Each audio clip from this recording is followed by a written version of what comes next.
AES Actualité, nous parlons encore du liquide précieux qui est le sang. Nous sommes au Niger. Le ministre de la Santé et de l'Hygiène publique a présidé à Niamey la cérémonie commémorative de la Journée mondiale du donneur de sang. Une journée placée sous le thème « Donnez votre sang, donnez de l'espoir.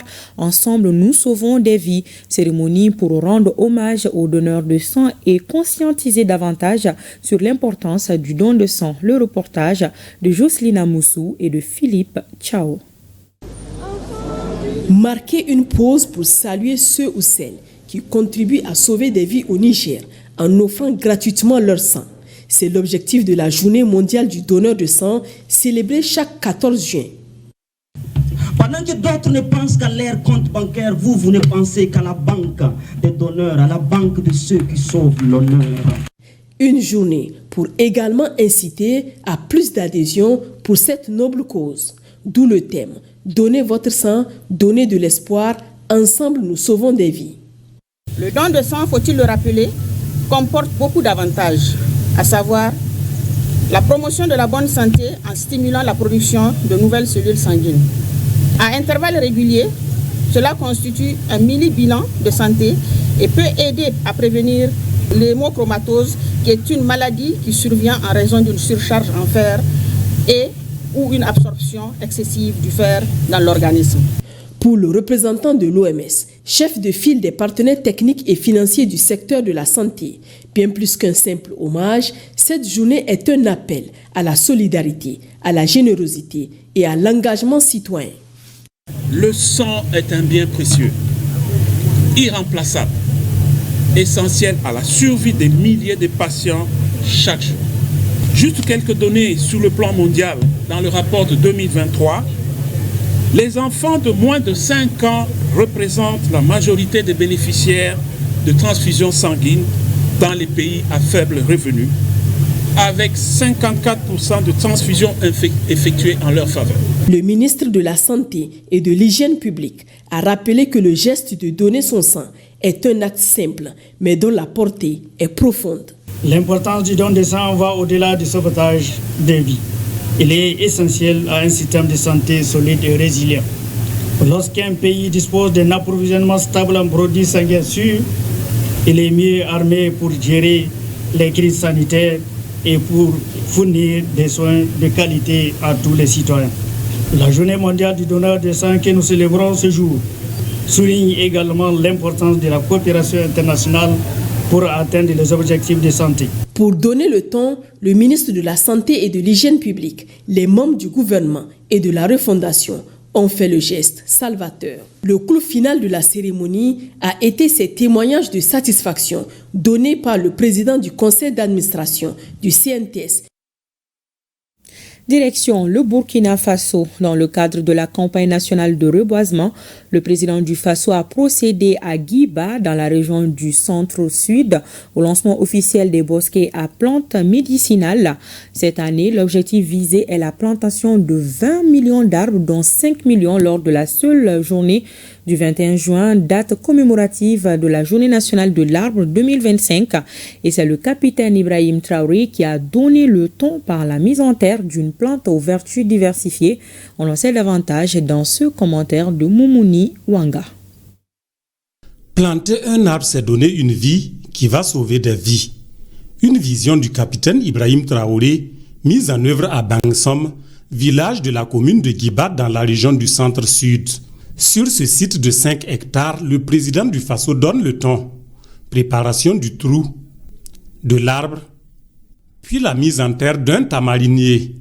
L'idée, c'est de mettre un certain nombre de plantes qui vont aider la médecine et que chaque individu qui parte au niveau des centres de santé puisse avoir le choix de la médecine moderne ou de la médecine traditionnelle à partir des plantes. Voilà pourquoi j'ai dit planter un arbre, c'est donner une vie qui va sauver des vies. Par ce tac fort de symbole, le président du Faso lance officiellement les bosquets à plantes médicinales dans le cadre de la campagne nationale de reforestation 2025.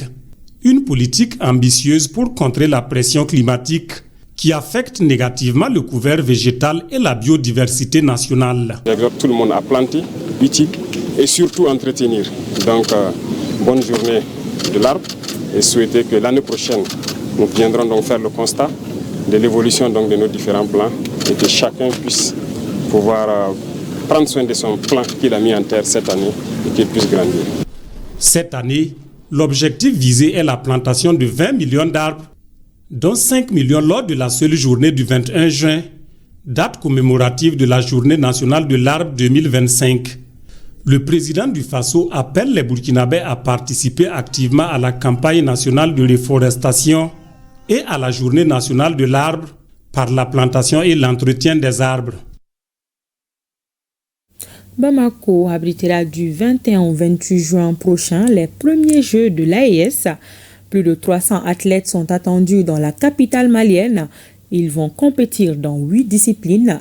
Les ministres en charge des sports des 3 pays ont animé ce matin une conférence de presse simultanée pour expliquer les enjeux de ce rendez-vous sportif de la jeunesse de l'AES. Rien à manquer à Abdul Karim Kaba. Renforcer l'esprit patriotique des présidents des 3 pays de l'Alliance des États du Sahel, telle est la motivation des premiers Jeux de l'AES. 10 disciplines seront au rendez-vous de ces premiers Jeux de l'AES, à savoir le football U17, la lutte traditionnelle, le bras de fer sportif, le tir à l'arc, le tir sportif, l'athlétisme, le judo, le karaté, le kung-fu wushu et le taekwondo. C'est vraiment de ressortir toute la symbolique de l'union, toute la symbolique des valeurs que nous partageons, toute la symbolique aujourd'hui de ce milieu de l'AES qui est aussi un milieu de sport, de cohésion. Et c'est vraiment un des premiers aspects que nous voulions mettre en avant. Mais également mettre en avant toute cette résilience aujourd'hui que nos peuples de l'AES montrent et aussi cette expression de citoyenneté dans le cadre de nos espaces. Je pense qu'aujourd'hui, les Jeux, au-delà de l'aspect physique, doivent incarner tout cela. Doivent incarner également la paix, la cohésion, l'engagement, le respect. 500 participants avec athlètes, encadrement, officiels et autres acteurs sont attendus. Les compétitions auront lieu au Palais des Sports Salamatou Maïga, le stade de Mamadou Konaté et le stade du 26 mars de Yirimadio. Tous les participants seront logés.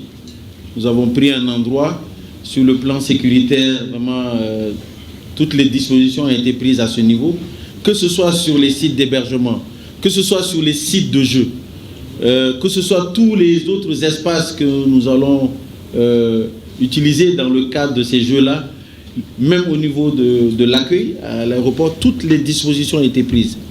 3 champions du monde dans leur catégorie et discipline sont les ambassadeurs des premiers Jeux de l'AES. Iron Bibi du Burkina Faso, Abdourazak Youssoufou Alfagad du Niger et Daba Moribo Keïta du Mali. Je pense que ma mission en tant qu'ambassadeur dans ces Jeux sera dans un premier temps de servir de modèle et d'exemple à toute cette génération-là qui aspire à être aussi de grands champions, qui ont ce rêve-là et qui verront à travers moi un grand frère qui a été 2 fois champion du monde de taekwondo, meilleur combattant du monde. Et je pense qu'ils seront aussi à leur niveau, qu'ils sont aussi capables de le faire, avec un travail acharné, adéquat et de la persévérance. Et cela est le plus grand mal que je souhaite à toutes nos nations respectives, qu'à la face que nous ayons beaucoup de champions et des personnes qui feront le mieux que nous pour notre nation.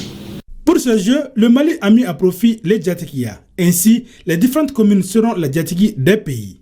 Les premiers Jeux de l'AES ne sont pas qu'un événement sportif. Ils incarnent une vision, une ambition collective et un message d'espoir pour toute une région.